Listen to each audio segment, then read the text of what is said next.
सभी को जय हिंद। मैं हूं पवन कुमार। आज चर्चा करते हैं परिकल्पना की। परिकल्पना, उपकल्पना। देखिए, इससे पहले हम लोगों ने क्रियात्मक शोध की चर्चा की थी। क्रियात्मक शोध, एक्शन रिसर्च, जिसमें गुड के अनुसार डिफाइन किया गया था।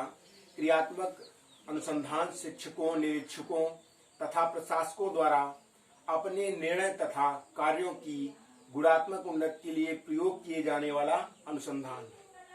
आज का टॉपिक लेते हैं परिकल्पना, उपकल्पना या प्राक्कल्पना।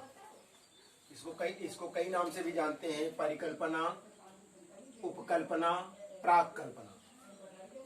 तो इसमें आपका सबसे पहले जो जानते हैं कि परिकल्पना का अंग्रेजी अनुशीलन, जो अंग्रेजी माध्यम में कहते हैं इसको अंग्रेजी अनुशीलन, तो परिकल्पना को बोलते हैं हाइपोथेसिस। हाइपोथेसिस और हाइपोथेसिस शब्द जो है आपका हाइपो धन थेसिस से बना है। हाइपो और थेसिस से बना है। तो हाइपो का अर्थ होता है, हाइपो जो है आपका हाइपर का उल्टा होता है, अपोजिट वर्ड होता है, हाइपर का उल्टा। तो इसमें हम हाइपो शब्द को समझते हैं। हाइपर का होता है सामान्य स्तर से ज्यादा, लेकिन यहाँ पर जो हमारा शब्द है हाइपो, तो इसका अर्थ होता है सामान्य से कम स्तर। जो भी सामान्य स्तर होता है, जो नॉर्मल वे है, नॉर्मल से कम वैल्यू, ऐसा मान के चलिए सामान्य से कम स्तर को हम हाइपो से डिनोट कर रहे हैं। और थेसिस का अर्थ होता है स्थापित व प्रमाणित प्रतिलिपि, कथन या प्रस्ताव। तो थेसिस जो है स्थापित व प्रमाणित प्रतिलिपि, कथन या प्रस्ताव होती है। आप इसको जोड़ करके हम बताते हैं कि इसका शाब्दिक अर्थ क्या निकलता है। तो परिकल्पना सामान्य से कम स्थापित या प्रमाणित प्रस्ताव या कथन या प्रतिलिपि से। परिकल्पना से तात्पर्य जो है सामान्य से कम स्थापित या प्रमाणित प्रस्ताव या कथन या प्रतिलिपि से। दूसरे शब्दों में परिकल्पना तात्कालिक कथन या प्रस्ताव होती है जो पुष्टि होने पर सिद्धांत के रूप में परिवर्तित हो जाती है। परिकल्पना तात्कालिक कथन या प्रस्ताव होती है जो पुष्टि होने पर सिद्धांत के रूप में परिवर्तित हो जाती है। देखिए, अब आगे बात करते हैं कि ये तो प्रस्तावना हुई, शाब्दिक अर्थ हुआ। अब परिकल्पना की परिभाषा देखते हैं कि स्टैंडर्ड परिभाषाएं, डेफिनेशंस क्या हैं परिकल्पना की। तो इसमें आइए देखते हैं। पहली परिभाषा है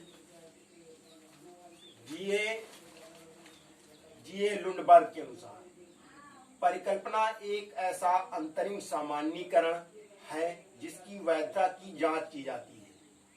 अपने प्रारंभिक स्तर पर परिकल्पना एक अटकल अनुमान या काल्पनिक विचार हो सकता है जो भावी अध्यापकों के लिए आधार बनती है, जो भावी अध्ययन के लिए आधार बनती है। तो ये लुंडबर्ग की डेफिनेशन है। इसमें लुंडबर्ग महोदय कह रहे हैं, An hypothesis is a tentative generalization, the validity of which remains to be tested in its most elementary stage. The hypothesis may be any hunch, guess, imaginative idea which becomes the basis for the further investigation. तो इस प्रकार से Lundberg साहब की definition है। अगली परिभाषा देखते हैं। अगली परिभाषा है W.G. गुड एवं P.K. हार्ट के अनुसार, परिकल्पना एक प्रतिज्ञप्ति है जिसे इसकी वैधता जानने के लिए परीक्षित किया जा सकता है या सही या गलत सिद्ध हो सकती है। तो ये W.G. गुड एवं P.K. हार्ट के अनुसार है, जो परिकल्पना है आपकी एक प्रतिज्ञप्ति होती है जिसे इसकी वैधता जानने के लिए परीक्षित किया जा सकता है यह सही या गलत हो सकती है। A hypothesis is a proposition which can be put to a test to determine its validity. It may prove to be correct और इनकरेक्ट। नेक्स्ट में देखते हैं एफ.जे. मैकगुएन के अनुसार परिकल्पना के अर्थ को स्पष्ट करते हुए कहा कि परिकल्पना दो या अधिक चरों के बीच संभावित संबंध का परीक्षणीय कथन है। तो परिकल्पना जो है आपका दो या अधिक चरों के बीच में संभावित संबंध का परीक्षणीय कथन होता है। तो इसमें मैकगुएन साहब कह रहे हैं An hypothesis is a testable statement of a potential relation between two or more variables. Next में डिफाइन करते हैं फ्रेड एन कर्लिंगर के अनुसार परिकल्पना दो या अधिक चरों के मध्य संबंध का अनुमानात्मक अभिकथन होती है। दो या अधिक चरों के मध्य संबंध का अनुमानात्मक अभिकथन होती है। फ्रेड एन कर्लिंगर के अनुसार है ये। ए hypothesis is A conjectural statement of the relation between two or more variables. Next में डेफिनेशन है डेविड आर कुक की। देखते हैं कोई अनुसंधान परिकल्पना किसी सिद्धांत अथवा पूर्व अनुसंधान पर आधारित अपेक्षित परिणामों का अभिकथन होती है। कोई अनुसंधान परिकल्पना किसी सिद्धांत अथवा पूर्व अनुसंधान पर आधारित अपेक्षित परिणामों का अभिकथन होती है। तो इसमें ये कथन है डेविड आर कुक का।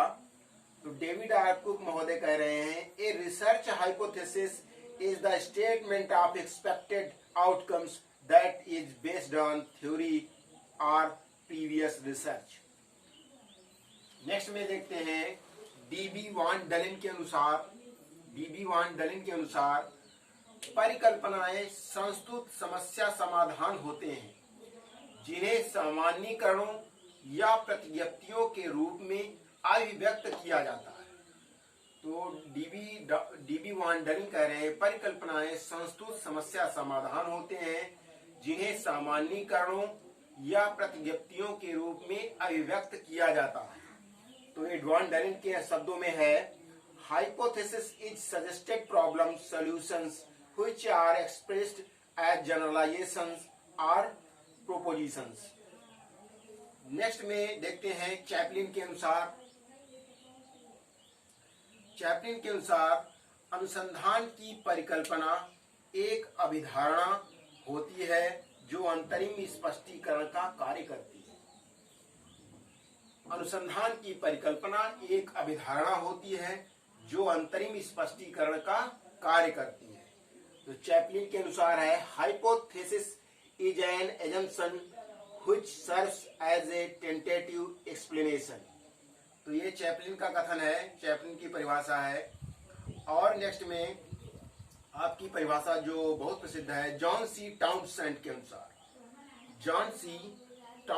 के अनुसार अनुसंधान की परिकल्पना अध्ययन की जा रही समस्या का प्रस्तावित उत्तर होती है। अनुसंधान की परिकल्पना अध्ययन की जा रही समस्या का प्रस्तावित उत्तर होती है। Hypothesis is a suggested answer to the problem under investigation. और भी परिभाषाएं हैं जिसमें रैबर एवं रैबर की यह परिभाषा है परिकल्पना कोई कथन प्रतिज्ञप्ति या अभिधारणा है जो किन्हीं तथ्यों के अंतरिम स्पष्टीकरण का कार्य करती है। रैबर एवं रैबर कह रहे हैं परिकल्पना कोई कथन प्रतिज्ञप्ति या अभिधारणा है जो किन्हीं तथ्यों के अंतरिम स्पष्टीकरण का कार्य करती है। तो रैबर एवं रैबर के अनुसार hypothesis is an statement proposition और assumption that serves as tentative explanation। और नेक्स्ट में परिभाषाएं हैं जॉर्ज जी मूले के अनुसार परिकल्पना एक ऐसी अभिधारणा या प्रतिज्ञप्ति है जिसकी स्वीकार्यता की जांच उसके नियतार्थों की अनुभविक साक्ष्य तथा पूर्व ज्ञान से अनुरूपता के आधार पर की जाती है। गुड तथा स्केट्स के अनुसार परिकल्पना एक सुविचारित अनुमान या निष्कर्ष होती है जिसे अवलोकित तथ्यों या दशाओं को स्पष्ट करने के लिए एवं अन्वेषण को निर्देशित करने के लिए बनाया जाता है तथा अंतिम रूप से अपनाया जाता है। तो ये परिभाषाएं हैं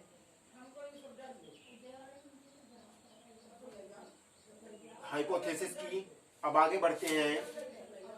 अब हम उसके उदाहरण देते हैं कि हाइपोथेसिस के उदाहरण क्या होते हैं। जैसे अभी तक आप लोग इसकी प्रस्तावना देखें, इसकी परिभाषाएं देखें। आप देखिए, हम आपको अनुसंधान की समस्या और अनुसंधान की परिकल्पना, उपकल्पना, प्राक्कल्पना, हाइपोथेसिस के उदाहरण बना करके दिखाते हैं। देखिए, हम पहला उदाहरण लेते हैं। फर्स्ट उदाहरण, जैसे अनुसंधान की समस्या है, हमने एक समस्या ली या चयन की, क्या विभिन्न माध्यमों से ज्ञानार्जन करने में अंतर होता है। मैंने एक अनुसंधान की समस्या ली है यहाँ पर, क्या विभिन्न माध्यमों से ज्ञानार्जन करने में या ज्ञानार्जन में अंतर आता है। जैसे आप हिंदी माध्यम से पढ़ रहे हैं, अंग्रेजी माध्यम से पढ़ रहे हैं, तो क्या विभिन्न माध्यमों से ज्ञानार्जन करने में अंतर होता है। ये आपकी समस्या है। जैसे आप पहले ही स्टेप में रिसर्च में बोलते हैं कि पहले समस्या, उपयुक्त समस्या का चयन। तो हमने मान लेते हैं ये समस्या है कि ज्ञानार्जन, विभिन्न माध्यमों से ज्ञानार्जन करने में अंतर होता है। अब इसकी उपकल्पना बनाते हैं, इसकी हाइपोथेसिस बनाते हैं। इसकी हाइपोथेसिस क्या बनेगी। देखिए, हाइपोथेसिस कई बन सकती हैं, गलत भी बन सकती हैं, सही भी हो सकती हैं, प्रस्तावित हो सकती हैं। तो इसमें बहुत, लेकिन जो एक इसकी प्रस्तावना जो साधारण बनेगी कि विभिन्न माध्यमों से ज्ञानार्जन करने में अंतर होता है, तो इसकी परिकल्पना बनाते हैं। हिंदी एवं अंग्रेजी माध्यम के स्नातक छात्रों की वैज्ञानिक संप्राप्ति में अंतर नहीं होता। हमने उपकल्पना बनाई कि हिंदी और अंग्रेजी माध्यम के छात्र जो ग्रेजुएट लेवल के हैं, उनके अध्ययन संप्राप्ति में कोई अंतर नहीं है। हमने एक उदाहरण और एक समस्या लेकर के और एक उपकल्पना बना करके दिखाई है। अब यदि और उदाहरण चाहते हो तो आप कमेंट करके बताइएगा, हम और उदाहरण बता देंगे। फिर भी हम दूसरा उदाहरण बताते हैं कि अधिगम पर अभिप्रेरणा का क्या प्रभाव पड़ता है। अधिगम पर अभिप्रेरणा का क्या प्रभाव पड़ता है। देखिए, अधिगम पर अभिप्रेरणा का क्या प्रभाव पड़ता है। तो इसकी ये हमारी समस्या है। अब हमने परिकल्पना लेते हैं, इसकी बनाते हैं। स्नातक छात्रों में उच्च शैक्षिक अभिप्रेरणा अधिगम में सहायक होती है। स्नातक छात्रों में उच्च शैक्षिक अभिप्रेरणा उनके अध्ययन में सहायक होती है। और देख लीजिए अगली समस्या, अगली हमने समस्या प्रॉब्लम चयन की है। अगली प्रॉब्लम लेते हैं। तो अगली प्रॉब्लम लेते हैं हम इसमें, क्या शहरी तथा ग्रामीण नागरिकों के जीवन मूल्यों एक जैसे होते हैं। क्या शहरी तथा ग्रामीण लोगों के जीवन मूल्य, जो लाइफ वैल्यूज हैं, एक जैसी होती हैं। तो ये एक समस्या है। इसकी उपकल्पना क्या बनाएंगे हम। शहरी तथा ग्रामीण युवाओं को वैयक्तिक मूल्यों में अंतर होता है। शहरी तथा ग्रामीण युवाओं में वैयक्तिक अंतर होता है, मूल्यों का वैयक्तिक अंतर होता है। जो शहर का है, लड़का है, व्यक्ति है, तो उसके मूल्य अलग होते हैं। अच्छा, नेक्स्ट में ज्यादा उदाहरण नहीं दे रहे हैं यहाँ पर। यदि आप कहेंगे तो हमको बताइएगा, हम बहुत उदाहरण आपको बताएंगे। फिर आगे बात करते हैं इसमें परिकल्पना की विशेषता। उपकल्पना है जो आपकी प्रस्तावना पढ़ लिए, परिभाषा पढ़ लिए, उदाहरण के देख लीजिए। अब देखते हैं कि इनके विशेषताएं क्या होती हैं। तो विशेषताओं में सबसे बड़ी बात की संप्राप्त्याग, इनका कॉन्सेप्चुअलिटी क्लियरिटी होनी चाहिए। संप्रत्यात्मक स्पष्टता होनी चाहिए। जो आपकी परिकल्पना है उसमें चरों के बीच निरूपित संबंध को निश्चयात्मक ढंग से स्पष्ट सारगर्भित रूप में प्रस्तुत किया जाना चाहिए। तो पहली तो ये आपकी विशेषता बनती है। दूसरी विशेषता है परीक्षणीयता, टेस्टिबिलिटी। ऐसी परिकल्पना हो जिसका परीक्षण किया जा सके। ऐसा नहीं कि हम उसका परीक्षण नहीं कर पा रहे हैं। फिर अगली बात है पर्याप्तता। तो पर्याप्तता से मतलब यहाँ पर है समस्या संभावित उत्तर होती है। परिकल्पना के द्वारा समस्या का पर्याप्त समाधान होना चाहिए। जो आपका समस्या है उससे, जो परिकल्पना है उससे समस्या का समाधान पर्याप्त रूप से होना चाहिए। नेक्स्ट में है तार्किक व्यापकता।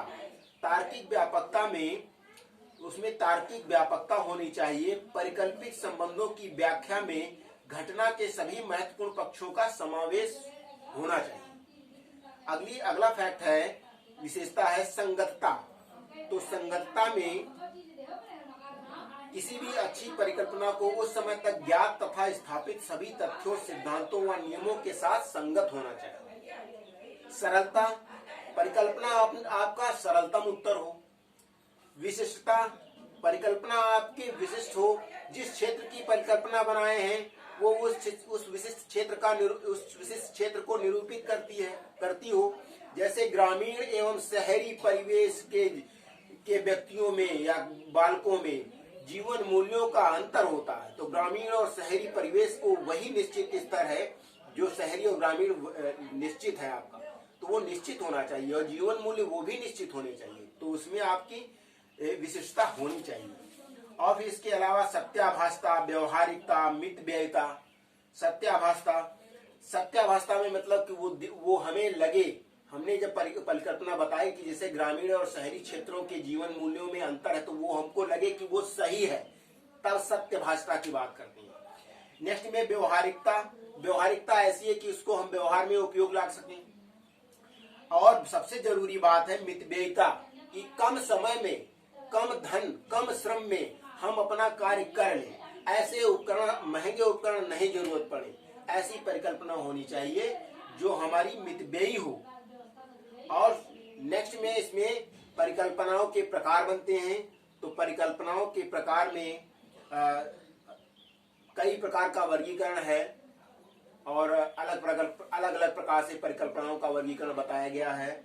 जैसे अंतर की परिकल्पना, सह संबंध की परिकल्पना, दिशापरक परिकल्पना, दिशा विहीन परिकल्पना, शून्य परिकल्पना, सकारात्मक परिकल्पना, नकारात्मक परिकल्पना, पूर्व कथित परिकल्पना, उत्तर कथित परिकल्पना, वर्णित परिकल्पना, अनुसंधान परिकल्पना, सांख्यिकी परिकल्पना, शून्य परिकल्पना, वैकल्पिक परिकल्पना। तो इस प्रकार से बहुत से प्रकार के विभिन्न बताए गए हैं। आप फिर इसमें नेक्स्ट में एक और पॉइंट बचता है कि परिकल्पना में जो महत्वपूर्ण बिंदु हैं, सार्थक बिंदु हैं, निर्माण की आवश्यकता, परिकल्पना निर्माण की आवश्यकता है होती है और सार्थकता तथा महत्व को इनके महत्व को बात करते हैं। तो इसमें महत्व में आपका परिकल्पना अनुसंधान कार्य का प्रारंभ बिंदु प्रदान करती है। पहला महत्वपूर्ण तथ्य ये है कि परिकल्पना आपके कार्य को आधार बिंदु प्रदान करती है, प्रारंभ बिंदु प्रदान करती है। दूसरा, कार्य को दिशा निर्देशित करती है।